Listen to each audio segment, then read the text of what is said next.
وفي حمص تقف قلعة الحصن، أعظم القلاع الصليبية في العالم.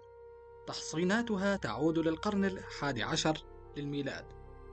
أسوار مزدوجة، خندق عملاق، أبراج هندسية دقيقة. دخلها المسلمون سنة 1271 للميلاد بقيادة السلطان الظاهر ببارس، بعد حصار ذكي استخدم فيه المنجنيق وقطع طرق الإمداد. ورغم أنها قلعة صعبة، فتحها المسلمون بمهارة وشجاعة وعدل في التعامل مع الأسرى. قلعة الحصن درس في الهندسة العسكرية وفي الشجاعة.